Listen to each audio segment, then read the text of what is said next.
တခါတုန်းကမြန်မာပြည်ရဲ့ဝေးလံခေါင်တည်တဲ့ရွာလေးတစ်ရွာမှာမခင်ဆိုတဲ့အမျိုးသမီးတစ်ယောက်ရှိခဲ့ပါတယ်။သူကလှပတယ်လို့သဘောကောင်းပြီးပကြီးဆွဲခြင်းကိုအသက်နဲ့လဲချစ်မြတ်နိုးသူပါ။အထူးသဖြင့်လာတာတဲ့ညတွေမှာအပြင်ထွက်ပြီးစိမ့်ဆိုတဲ့တဘာဝအလှတရားတွေကိုပကြီးကားပေါ်အသက်သွင်းရတာကိုအင်မတန်မှသဘောကျပါတယ်။သူ့ရဲ့ပကြီးကားတွေကကြည်လင်တဲ့လက်ရောက်အောက်မှာပို့ပြီးအသက်ဝင်ကြတယ်လို့သူကယုံကြည်ပါတယ်။ညနဲ့တကောင်အိမ်နောက်ဖေးခြံဝင်းတွေကတရေ၆တယ်လို့နာမည်ကြီးပြီးနှစ်ပေါင်းရာချီတက်တန်းရှိပြီဖြစ်တဲ့တရက်ပင်ကြီးနားမှာမခင်တယောက်ပကြီးထိုင်ဆွဲနေတော့နူးညံ့ပြီးလွမ်းဆုပ်ဖွယ်ကောင်းတဲ့ဒေးတံကိုကြားလိုက်ရပါတယ်။အတန်ကတာယာနာပြောပွဲကောင်းပေမဲ့စိတ်ထဲမှာတမျိုးဖြစ်သွားအောင်လေထဲမှာတူတူလေးလွင့်ပြန်လာတာပါ။ဒါပေမဲ့မခင်တယောက်အတန်လာရာကိုလိုက်ကြည့်လိုက်တဲ့အခါဘသူကိုမှမတွေ့ရပါဘူး။ဒါအိမ်နီးနားချင်းတွေရဲ့အတန်နေမှာပါလို့တွေးပြီးမတင်မကျဖြစ်နေတဲ့စိတ်ကိုမနှဲထိန်ကပကြီးဆက်ဆွဲနေလိုက်ပါတယ်။နောက်ရက်ညတွေမှာလည်းမခင်ပကြီးဆွဲနေတော့တူညီတဲ့ဒေးတံကိုထက်ခါကြားလာရပါတယ်။ဒီတစ်ခါတော့အတန်ကပိုကျဲပြီးပိုရှင်းလင်းလာတယ်လို့မခင်ရဲ့စိတ်ထဲမှာလည်းအစကကြောက်ရွံ့စိတ်တွေအစားတီးကျင်စိတ်တွေကပိုပြီးလွှမ်းမိုးလာခဲ့ပါတယ်။ရက်တော်ကြာဒေးတံကိုနားဆွင့်ပြီးနောက်တညမှာတော့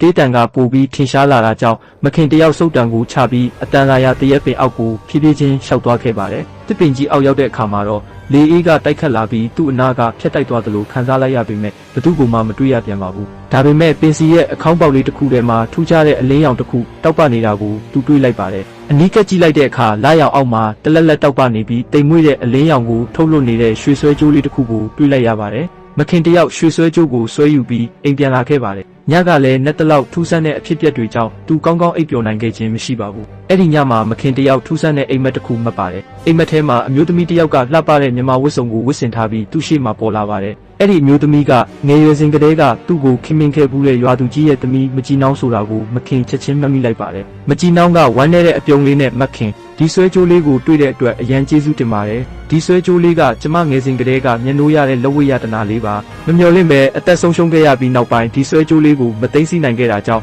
ကျမရဲ့ဝိညာဉ်ဟာငြိမ်းချမ်းမှုမရပဲတစ်ပင်မှာကန့်ညှိနေခဲ့ရတာပါ။အခုတော့ဒီဆွဲကြိုးလေးကိုပြန်တွေ့ခဲ့ရပြီဆိုတော့ရောင်းချပြီးကျမအတွက်ရည်စူးပြီးလူတန်းပေးပါ။ကျမငြိမ်းချမ်းစွာနားနေနိုင်ပါပြီလို့ပြောလိုက်ပါတယ်။မခင်နိုးလာတဲ့အခါမှာတော့သူ့ဘေးနားမှာဆွဲကြိုးလေးကိုတွေ့လိုက်ရပြီးအိမ်မက်ကိုတည်တည်ချာချာတတိယနေခဲ့ပါတယ်။မျက်လုံးထဲမှာမကြည်နှောင်းရဲ့ဝမ်းနေတဲ့အပြုံးနဲ့ကျေးဇူးတင်စကားတွေကပြန်လည်မြင်အောင်လာခဲ့ပါတယ်။မခင်တယောက်ရွှေဆွဲကြိုးကိုဝစ်ဆင်ပြီးသူပါဖြစ်ခဲ့တယ်လဲဆိုတာကိုဘသူကမှမပြောပြခဲ့ပါဘူး။သူမကအဲ့ဒီညကအိမ်မက်ထဲကအမျိုးသမီးကိုတတိယပြီးယတနာကိုရောင်းချပြီးလူတန်းဖို့ဆုံးဖြတ်ခဲ့ပါတယ်။နောက်ပိုင်းမှာမခင်တယောက်ပကြီးဆွဲတိုင်းထူးဆန်းတဲ့အရာတွေထပ်မကြုံတော့ပါဘူး။ဒါပေမဲ့တခါတလေလာရောက်အောက်မှာပကြီးဆွဲနေတော့တိမ်မွေ့ပြီးလွမ်းဆုပ်ဖွယ်ကောင်းတဲ့ဒေးတံကိုတော့ကြားနေရတော့မှာပဲ။အဲ့ဒီဒေးတံကတော့လာရောင်တဲ့ပကြီးကားတွေကိုချစ်တဲ့သူ့ရဲ့ခြံနောက်ဖေးကဝိညာဉ်တငယ်ချင်းစီကလာတဲ့တတိယချင်းတချင်းလေးတစ်ပုတ်လို့မခင်ကယုံကြည်နေခဲ့ပါတယ်